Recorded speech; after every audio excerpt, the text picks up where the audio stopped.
també ha rebut diversos premis de teatre en festivals nacionals i internacionals. Ell és una persona molt reconeguda a nivell internacional, però molt sovint passa poc coneguda al nostre país.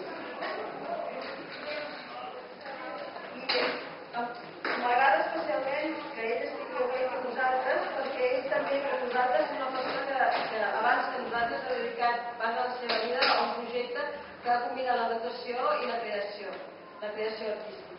I també perquè crec que compartim amb ell una convicció, tot l'equip, tots nosaltres, diguéssim, el projecte d'escola, que ens agradaria transmetre avui aquí, bàsicament, de que la dansa també és una forma d'acció del coneixement. Llavors, doncs, li passo la paraula, una mica. Bueno, em passes la paraula, però no sé què dir. Bé, gràcies, no? Per a mi també és un honor estar amb vosaltres. Sobretot m'agradaria estar amb les persones que no estan aquí en aquest moment, no? Que és el que sempre normalment passa, no? Que la gent més conscienciada i la gent més preocupada, més sensible a un canvi a l'educació del nostre país, llavors està i el que no, no està. Però bueno, jo estic, ja soc gran, no? I per tant estic acostumat i tenim que lluitar, malgrat tot, per arribar a tenir un cert poder d'enfocar com veiem l'educació del nostre país i recuperar moltes coses que no s'han tingut en compte també al nostre país. No?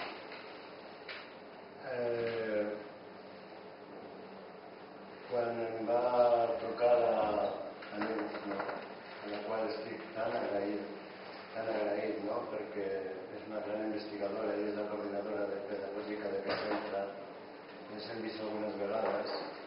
Jo no sabia si podria venir, però em va semblar que estava tan desmotivat a la meva vida que potser venia a un poble petit, agradable, com és Celrà, que encara que han estat 2 o 3 hores que he estat sol, he pogut una mica reconèixer, em podria ajudar a tirar endavant. Tots necessitem d'experiències noves i coses boniques per tirar endavant, no?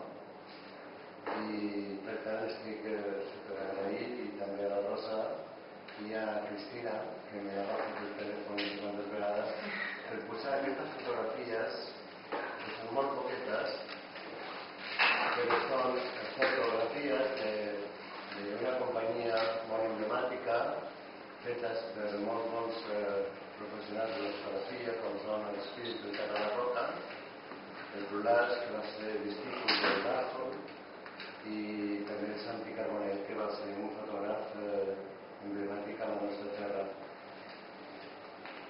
Jo, quan em vas comentar de què podríem parlar, jo te vaig dir, jo no tinc cap intenció de donar una conferència, estic molt cansat de donar conferències per tot arreu, estic cansat de ser com Santa Teresa haciendo conventos, fundando conventos, ¿no?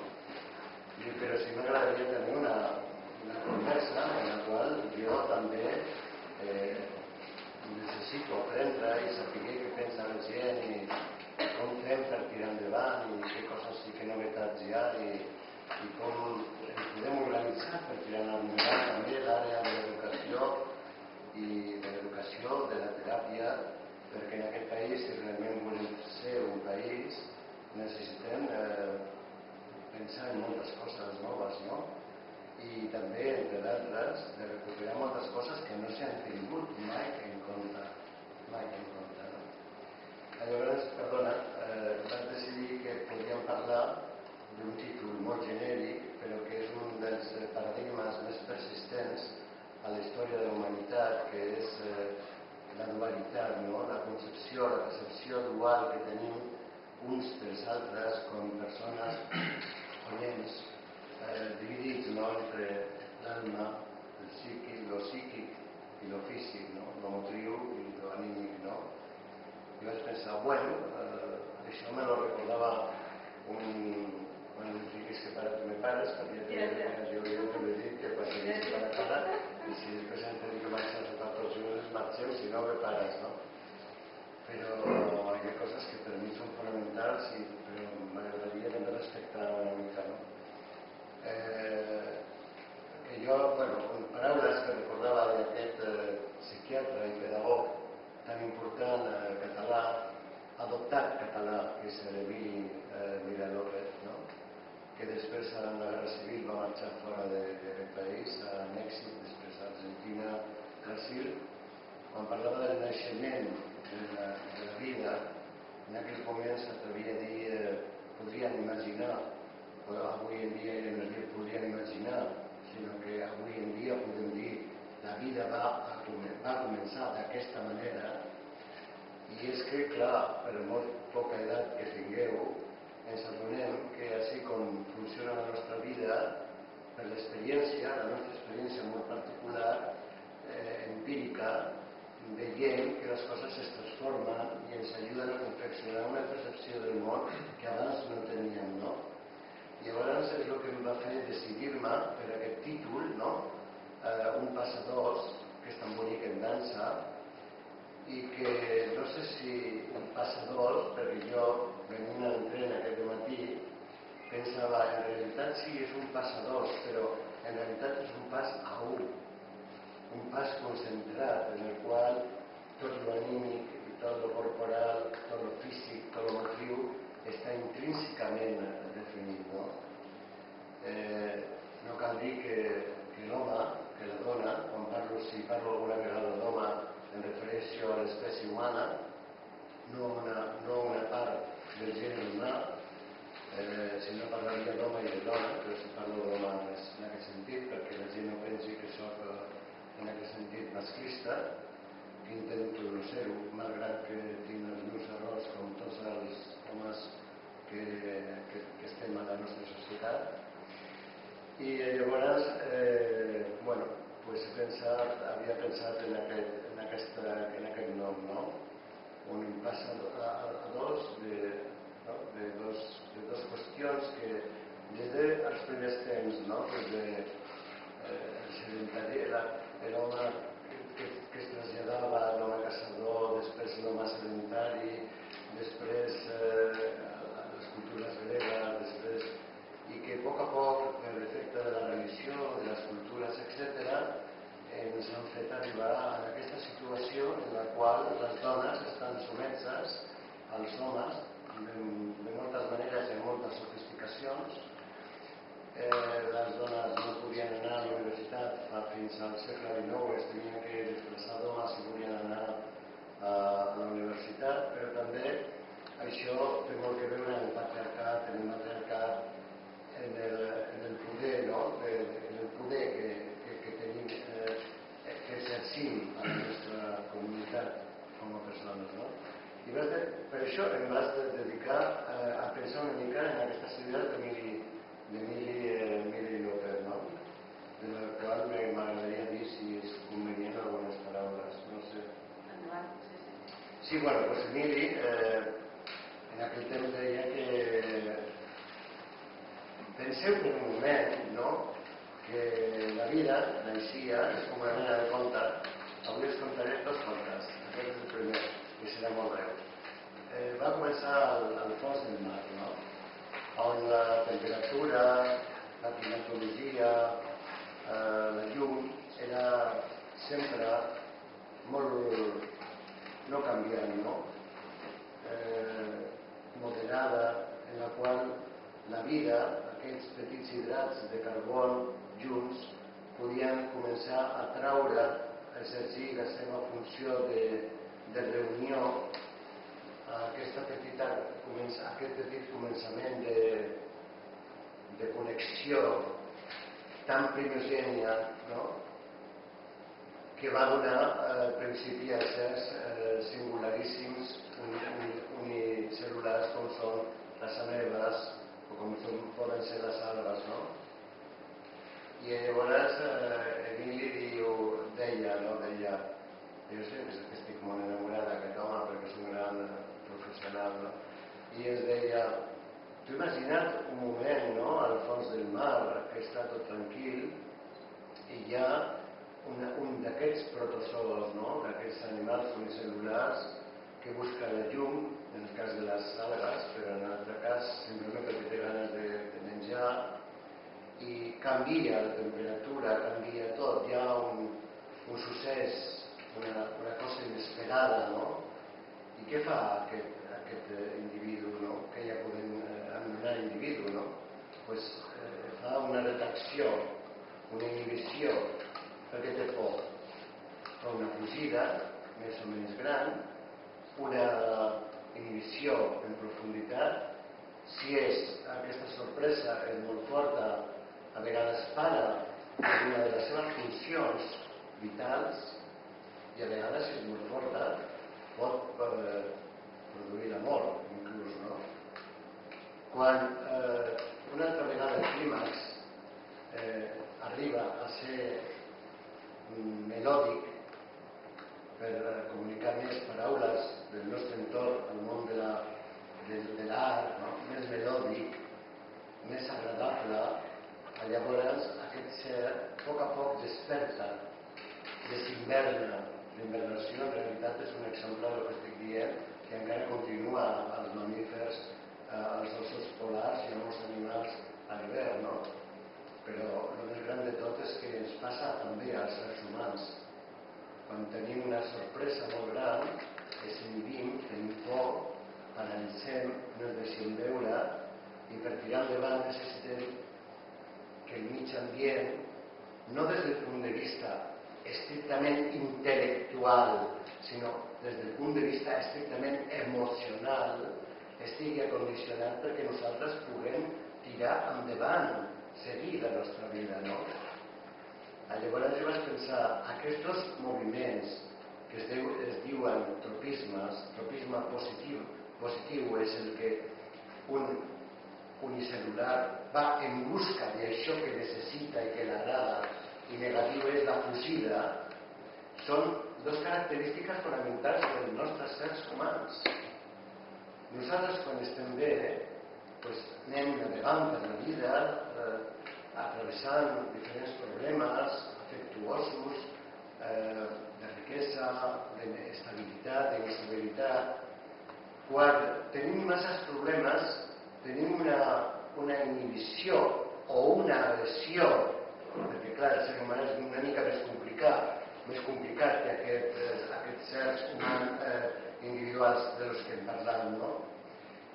I a mi això, aquesta imatge, aquesta pel·lícula, que ara s'ha convertit en realitat i com jo explicava als alumnes, tenia que dir que l'Emili l'havia dit imagineu, ara ja no s'imagina perquè és així, si s'ha comprovat científicament, pues que ens passa el mateix a nosaltres mateixos, no? O sigui, ens passa el mateix. O sigui, ens inhibim, deixem d'actuar, deixem de respirar, en tot cas utilitzem moltes màscares fins que ens trobem en un espai agradable en el qual tenim la seguretat de que podem tirar endavant, medrar, viure, estimar. Tota la vida es dona en la proporció d'aquella cosa que nosaltres volem traure, no? D'aquesta sensació de benestar que nosaltres volem tenir. I això creix i s'intel·lectualitza a través de l'evolució humana. Per això vaig posar el títol, no?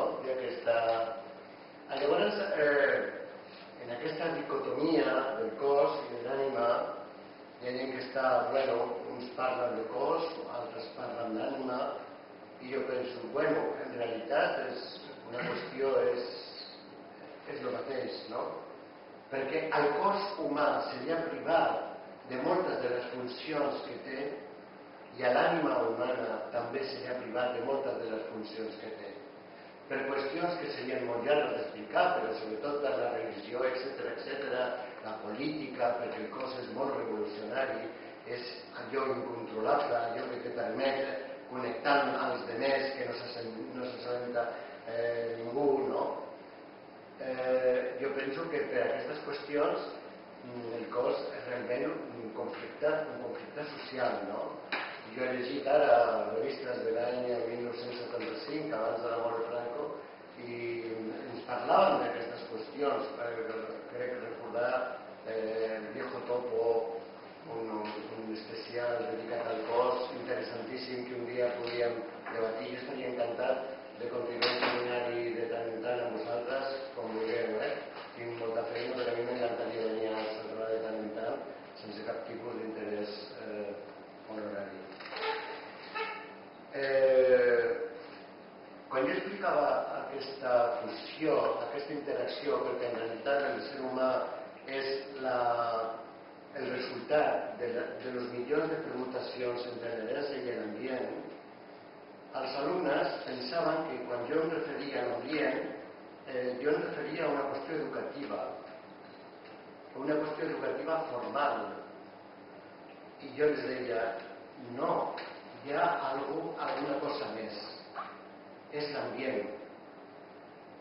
L'ambient vol dir les muntanyes, el seu color, la temperatura, l'alimentació, no solament això que s'explica verbalment, això que ens connecta en la vida, no?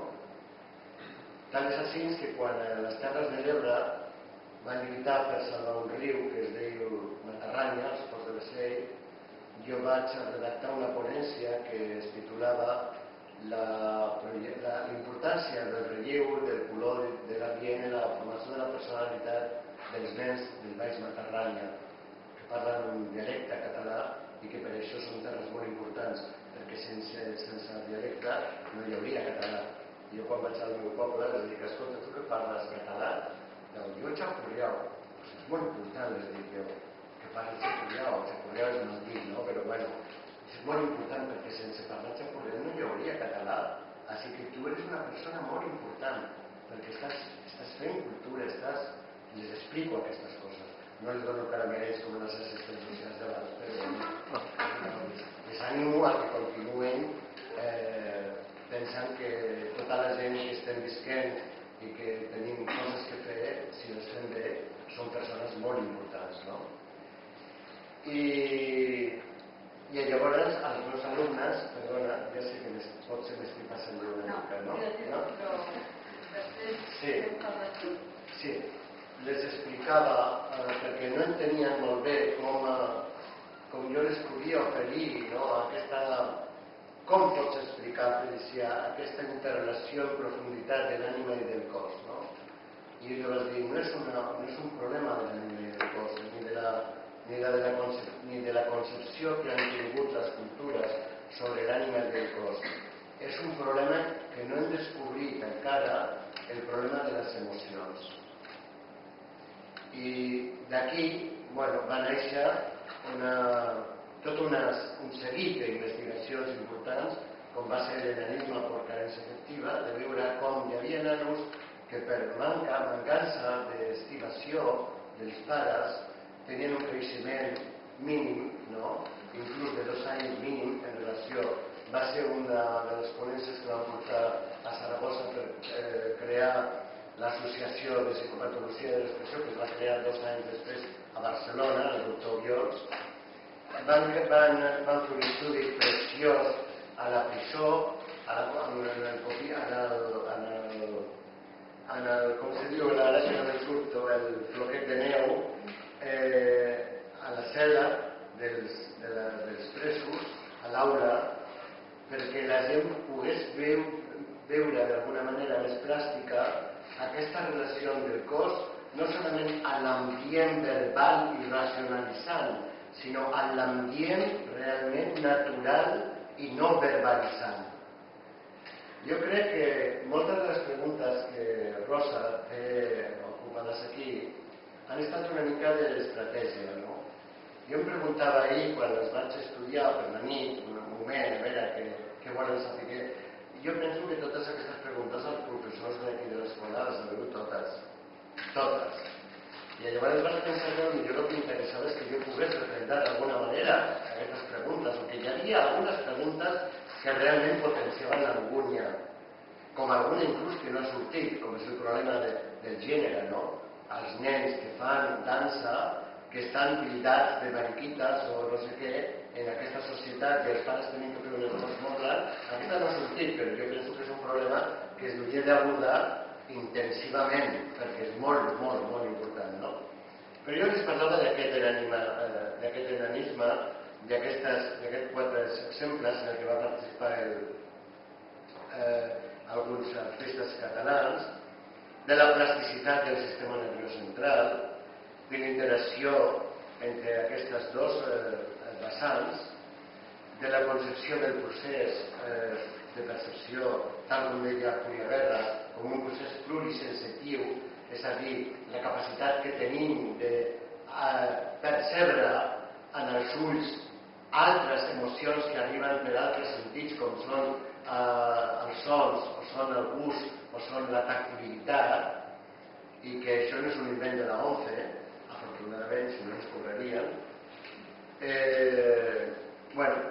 I llavors vas titular aquest tema d'aquesta manera. Després, tot seguit, em vaig adonar que era un tema molt prolongat i que faria falta una mica més de temps per explicar-ho, per fer un seminari o per la gent que estigui interessada o interessat, com la Neus, que és una gran investigadora en pedagogia de la dansa, poder tirar endavant, no? Jo descobrir la Neus ha estat una cosa molt important a la meva vida perquè he pensat, a part de que és la que m'ha connectat a la vostra escola, és una dona que m'ha donat il·lusió de veure una persona tan jove i que té ganes de treballar en aquest sentit, malgrat totes les complicacions que comporta en una àrea de treball, en un àmbit de treball realment tan dificultós.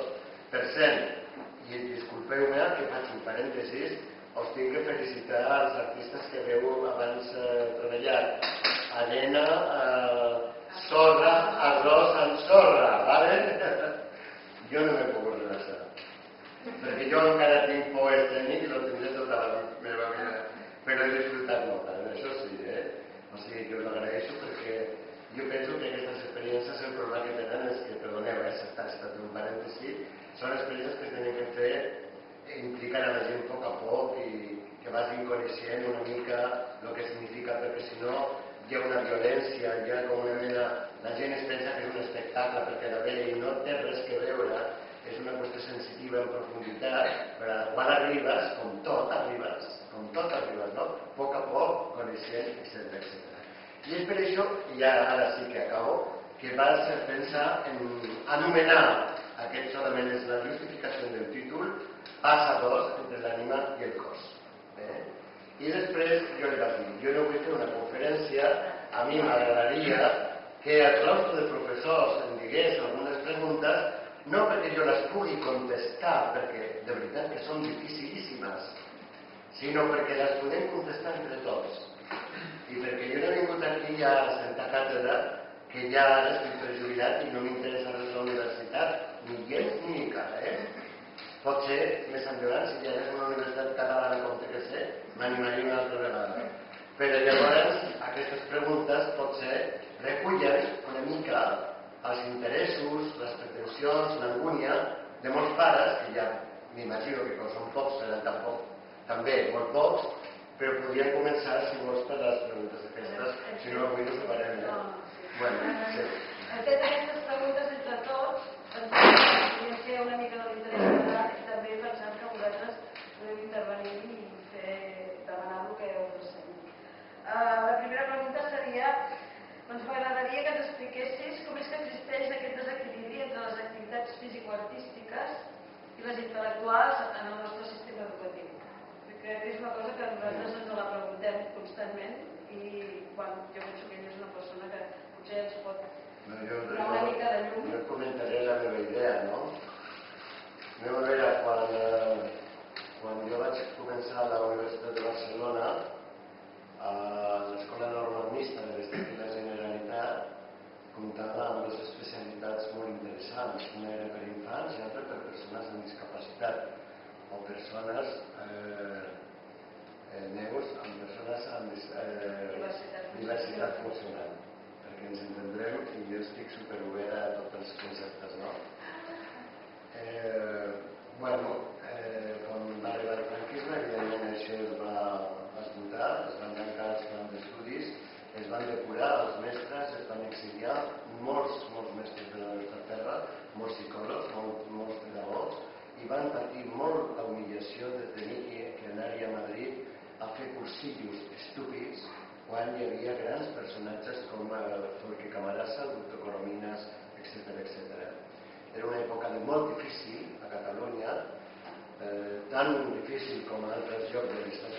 però aquí la vivència que teníem d'aquella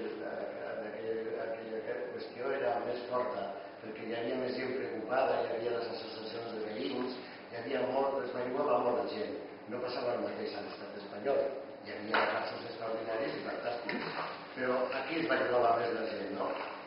I trobaven que les famílies no trobaven lloc per portar els nois a les escoles, perquè tenien problemes, dificultats, discapacitats. Hi havia un nen cec, un nen sord, la 11 encara estava simplement per una venda de cupó, penso que sí, ja començava. Hi havia una mica de sords també, etc. Hi havia una miqueta, però poca cosa, no? I els professors tampoc en trobaven un lloc on podien preparar-se per ajudar aquests nens diferents a integrar-se a l'escolaritat ordinària. Llavors teníem dues línies de treball, una que venia de França, que era una línia psicomotriu, que allò va ser com, no sé, com el milagre de Lourdes, no?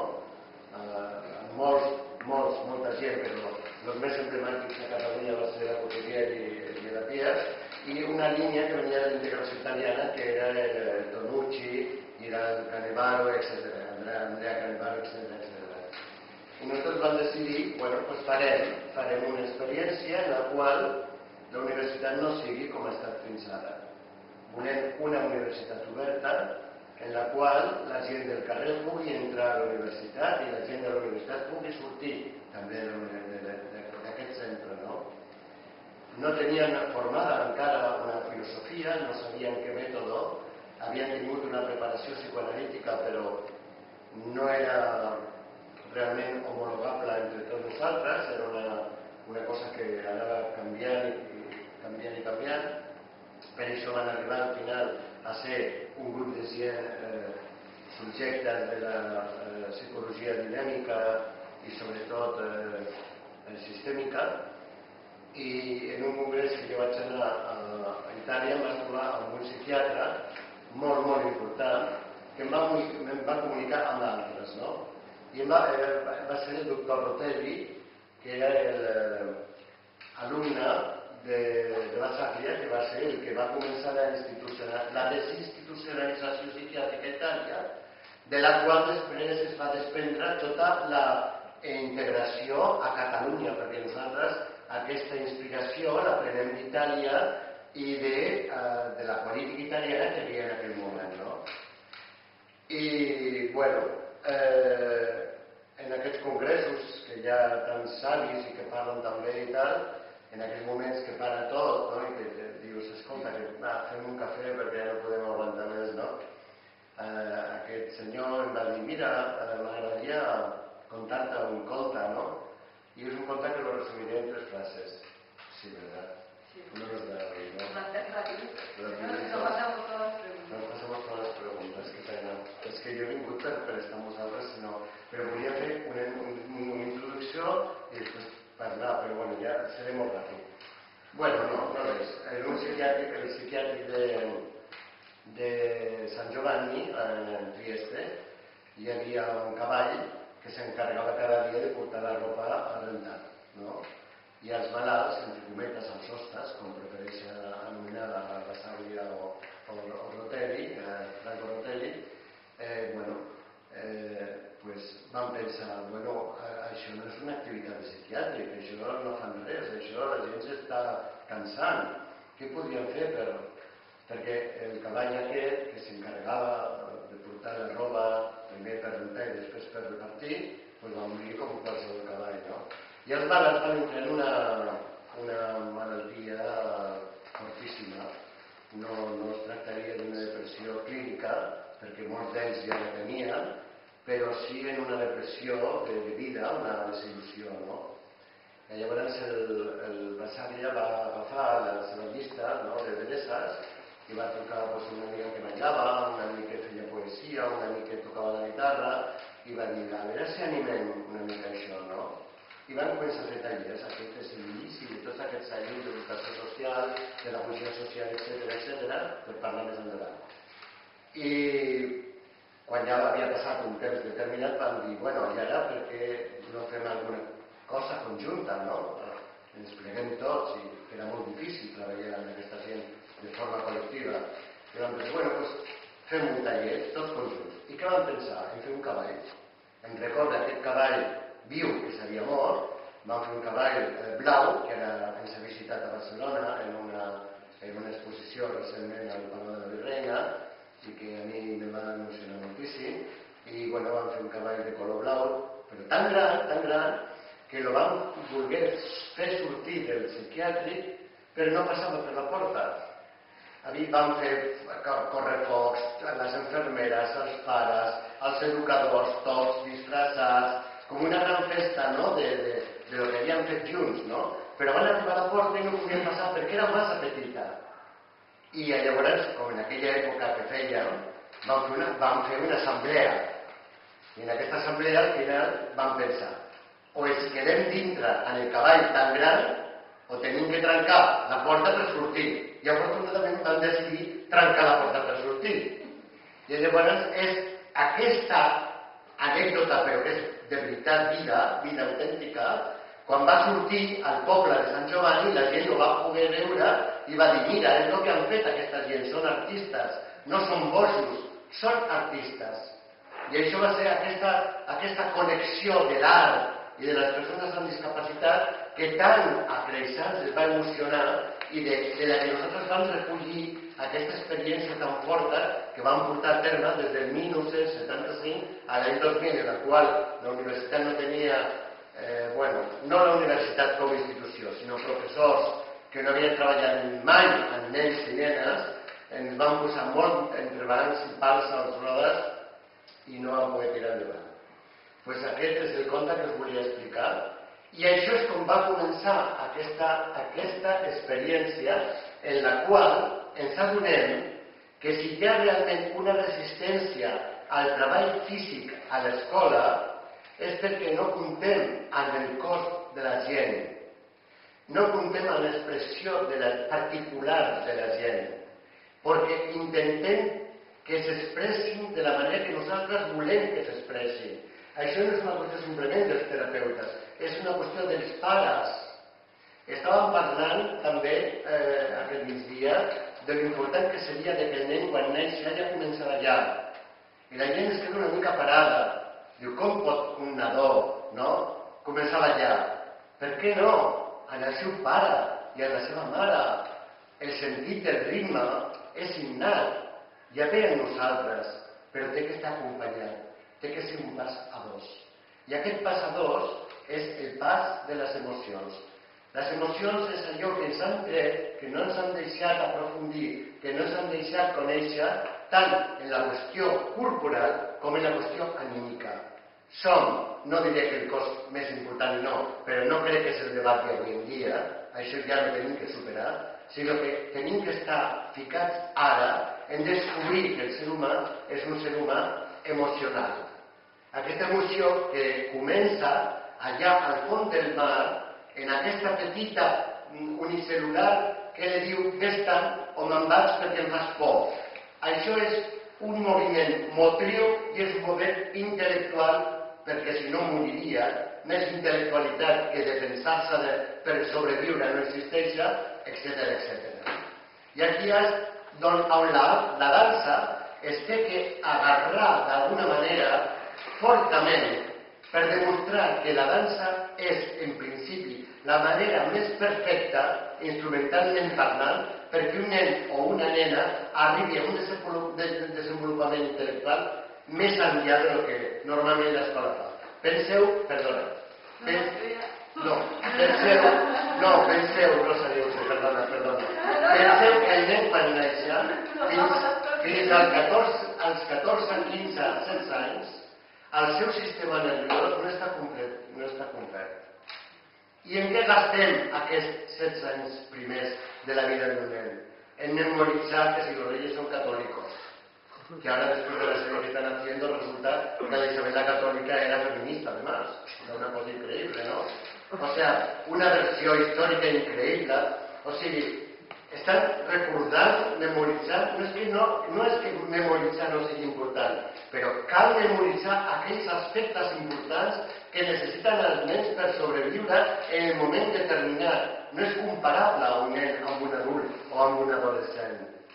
Llavors jo penso que gastem aquests 14 anys, si aquests 14 anys els poguéssim utilitzar per millorar la capacitat intel·lectual, per millorar la seva capacitat d'atenció, per millorar la seva tonificació, l'equilibri emocional, les coses més bàsiques com és el so muscular, l'equilibri, la bipedestació, controlar les enèsies, valorar les paratonies, totes aquestes coses que després t'ajuden a tenir un cos més preparat. Bueno, jo he estat mestre d'escola, no tenia títol però estava mestre. Hi havia gent que no havia vingut a l'escola mai, estaven ausents de l'escola.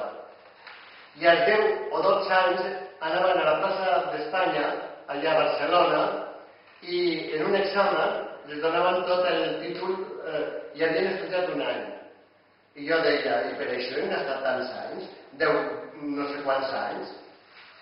El que no es pot desenvolupar després és aquesta magnitud intel·lectual, aquesta sensibilitat tan important que té el sistema nerviós. Això no podem fer-ho. Per tant, tot el que són activitats artístiques, tot el que toca la sensibilitat humana, tot el que pertoca en aquesta qüestió és fonamental i tenim que fer un partit, no sé si polític, però que sigui un partit cultural per demostrar que la dansa, entre altres arts escèniques i l'art, serveix per això, perquè els nois i les noies siguin més intel·ligents i més bones persones. Però, perdó, ja ara m'he quedat. Ja m'he quedat. No, ja està. Passem la paraula. Perdoneu, perquè jo crec que m'ho ha explicat, ens ha explicat totes les preguntes que teníem preparades. No, però encara no són 2:45, No, però jo crec que també igual... bueno, millor, sí, tenen feina i tot. L'única cosa que potser estaria bé és que, perquè ho has passat així ràpid, és que l'exposició que hi ha aquí, que totes aquestes fotografies tan magnífiques d'aquest projecte Creix Sants, que la dirigeix alhora des del 75 al 2000, doncs ens fessis una petita, potser fins allà, el projecte, ho ha passat així una mica per sobre, però igual és interessant. Bueno, en realitat són fotografies que hem posat per una percepció estètica exclusivament, perquè si es tractés d'explicar tot el procés que significa cada fotografia i tal, hauria estat una petita exposició totalment diferent, no? No puc dir res, són 4 fotògrafs molt reconeguts. L'importància de Creixen va ser perquè molts artistes com el Rafael Casamada, el Carlos Santos, el Lluís Llach, molta gent s'ha ajudat, ha vingut a veure'ns, ens han ajudat, algunes vegades molt poques, però algunes vegades econòmicament, però sobretot amb l'imatge, no? I hem pogut treballar amb ells. I aquells pares que no podien entendre suficientment que els seus nanos tan bonics, d'aquella família que tenia aquella caseta que estava recién pintadeta, blanqueta i meravellosa, que tenien el cotxet i la casa a la platja, no. Tenés un nen babós que feia aquelles coses estranyes, no? Pues llavors, si volia venir a Creixans i volia estar en Rafael Casamada, tenia que compartir aquells espais amb tot tipus de nens i de nenes. I va ser una estratègia, perquè si no la gent és una mica dura, no? I bueno, vam viure així des de l'any 75 al 95, fins que vam rebre el Premi Phil Collins. Jo tinc que dir sincerament que no havia escoltat, que si havia escoltat algun disc del Phil Collins no sabia que era el Phil Collins, però em vaig assabentar quan em van donar 2 milions de pessetes i vaig pensar que tot això era gràcies a un Phil Collins, no? Bueno, les mireu i disfruteu, perquè si es tractés de pensar en la metodologia, no? Perquè un dels problemes que tenim és que hi ha molts projectes de dansa terapèutica, de teatre terapèutic, però que no compten amb una avaluació de la seva tasca, no? I jo penso que la ciència, igual que l'altre, es pot avaluar. Que són diferents maneres d'avaluar, però que es pot avaluar. Tenim que saber el que fem bé i el que fem malament. I hi ha maneres de fer-ho. I cal que una persona faci dansa no vol dir que no faci al mateix temps un treball intel·lectual i desenvolupi la seva capacitat verbal i la seva capacitat de comprensió de la vida i que es comuniqui d'altres maneres que no sigui simplement de comunicació no verbal. I això és un repte que tenim plantejat per la gent que vulgui acceptar aquesta predisposició. Ens hem passat, jo m'he passat el torrent de la vida m'he passat. No, estaria bé que si algú té alguna qüestió o... Sí, encara que siguin 5 minuts, sí, perdoneu-me, és que he vingut amb moltes ganes, sí, digues. Sí, jo tindria una qüestió. Bueno, responent a la pregunta que li has fet, no? I la lligo amb el que tu has exposat com a base, que és cos i ànima. No? Jo crec que si l'educació actualment se separa la qüestió física, artística, la qüestió més memorística, racional, no? Bàsicament és perquè vivim en una societat que des de fa uns quants milers d'anys es basa precisament en el que tu has plantejat com a dualitat bàsica, que és cos i ànima. Crec que l'ésser humà, i em sembla que això encara no s'ha demostrat científicament, l'ésser humà no és cos i ànima, és una unitat. I el plantejament de cos i ànima no deixa de ser un plantejament racional, merament racional, absolutament racional. I aleshores estem parlant d'educació i d'escoles, però les escoles, si existeixen, bàsicament és per qüestió racional i per qüestió memorística. Existeixen per això, per inculcar cultura a base de la memorització, igual que han fet les religions, i a més totes basades en el que tu explicaves de l'ésser primari aquest, basada en la por. Aleshores, per mi el punt d'inici no seria el cos i ànima, sinó que no existeix cos i ànima, sinó que som un tot, en el qual els dos hemisferis treballen o treballaven a l'uníson i equilibrats, fins que a partir de la por i a partir del concepte cos i ànima es deixa de treballar l'hemisferi més sensorial i es treballa l'hemisferi memorístic, com demostren les religions, que es basen en l'adoctrinament i en la repetició dels seus dogmes de manera sistemàtica. Per mi és l'apunt de la cos i ànima. Jo estic totalment d'acord i a més hi ha una qüestió que és molt important tenir en compte, afegint el que ha dit el company, i és que, per posar un exemple, aquests nens escarrans que antigament, ara no, però antigament agafaven la mà perquè no poguessin, erosionaven l'altra part del cervell i podien causar inclús lesions cerebrals, perquè obligaven la part menys dotada de l'hemisferi diferent, no?, per tirar endavant. O sigui que a través del moviment nosaltres podem influenciar realment la construcció del nostre sistema nerviós central. Això és fortíssim. I quan els nens no han arribat als 2 anys, que no ha acabat el procés de mielinització, si tinguéssim una relació afectuosa, perquè moltes vegades se parla de treball físic, però és un treball físic que s'expressa amb paraules, no hi ha emocions. Llavors no ens serveixen. Això no ens serveix per res. Ni l'educació, abans quan jo era jove em deien educació física, no, educació sueca, gimnasia sueca, no em sembla que era gimnasia sueca, no? Pues ni això ni la gimnàstica, si no hi ha una contemplació del moviment a l'emoció, que sempre es dona, si es reprimeix, no serveix per res. O sigui que és una unitat que l'únic problema que tenim és que si l'únic problema que tenim és la nominació. Nomenar el ser humà és un ser humà. Punt. Quan parlem ja de cos i ànima, ja en el futur, perquè són 2 aspectes que integren aquest cos. No en una medida quantitativa del 50%, que tan mal ha fet des del punt de vista ratiopositivista o cartesià, etc. No, sinó des del punt de vista d'integració de les funcions motores i de les funcions psíquiques. És això el que ens serveix per valorar realment el que és un ser humà, el que és la seva identitat i el que és la seva proposta de vida, no? No sé si jo continuava el teu discurs, però no sé, tampoc m'has fet ninguna pregunta, jo he continuat. No. Tu parlaves, jo parlava, no? Jo sí que volia dir una cosa que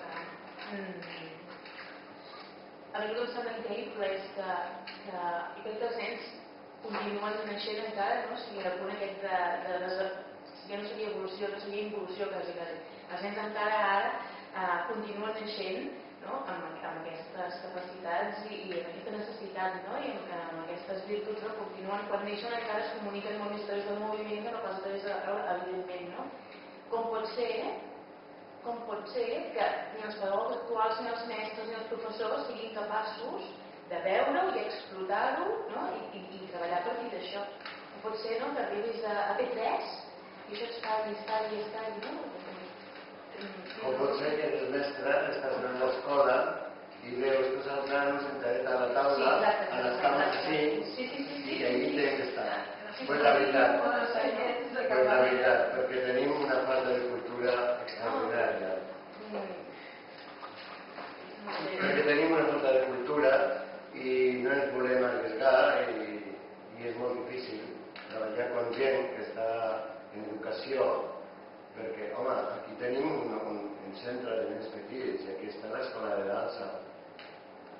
A part de la gent, perquè clar, la dansa la podem contemplar en moltes dimensions, però hi ha una dimensió d'ajudar a l'educació global del nen i també hi ha una altra dimensió de crear professionals dels nens que ja des de petit tenen una capacitat i els pares les han i volen tirar endavant una professió dificilíssima de la qual podem parlar un altre dia, però el que no pot ser és una escola que no tingui una activitat no de psicomotricitat, no, de dansa, d'art globalment. Jo crec que va venir de més enllà, perquè no és només que a l'escola no hi hagi una activitat que pot ser d'una hora setmanal, no? No, és la concepció de... Exacte, i és la manera com els mestres estableixen la relació i com treballen i com estimulen els nens. O sigui, més enllà d'una activitat d'una hora setmanal, és en general.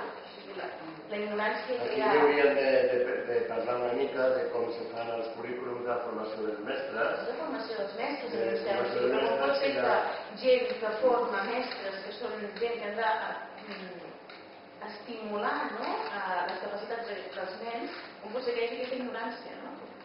Jo no crec que sigui ignorància. Ai, no, digues. Jo soc professora d'educació física i discapacitat. Diríem, està reconeguda la intel·ligència mental, per dir-ho d'una manera. Ara, en aquest moment, està començant a estar reconeguda la intel·ligència emocional. No emocional, hem de tractar-les a les classes d'escola. Però no està reconeguda la intel·ligència corporal. Quan és un error increïble, perquè des del cos, des de l'experiència, s'aprèn i se controlen les emocions i se controla també l'interès. Però clar, aquest no existeix la intel·ligència corporal. I pensar el que tu deies, els de 3 anys que fan mitja hora a la setmana de psicomotricitat, quan tot el seu aprenentatge, com tu deies, passa per el cos, passa per establir nous circuits mentals, nous circuits experiències. Fins ara teníem la idea de que el cos humà teníem una perspectiva de que anava des de la cèl·lula al teixit, a l'aparato, al aparato y al sistema, y sobre todo los sistemas al sistema nervioso, ¿no? Y no pensaban que cada una de las células de nuestro cos té memòria, de pensament. Llavors això s'ha trencat totalment. És un paradigma que s'ha trencat totalment i al qual ens tenim que adherir i tenim que investigar. No ens podem quedar d'aquesta manera, perquè què fem amb els nostres fills quan els portem a l'escola? Bueno, molta gent pensarà que venir a fer dansa és una mariconada. jo ho sé, perquè això ho he viscut jo. Jo penso que són nens i nenes que gaudeixen del privilegi d'estar millor educats, siguin o no després professionals, que és diferent. Ara, explica en una cultura com la que tenim, això amb uns pares que s'han deixat portar simplement per una qüestió d'esnovisme, perquè ho fa la veïna. O sigui, tenim que fer programes d'educació cultural a la població. No ens en sortirem, sols no ens en sortirem. Necessitem que els ajuntaments, que les associacions intervinguin en aquesta situació. S'ha fet ja moltes coses, però falten moltes coses. Jo ja l'he dit a Rosa, que a mi m'agradaria molt, si poguessin arribar a tenir el poder, el petit poder, de pensar el que necessiten els nanos del nostre país per educar-los, no?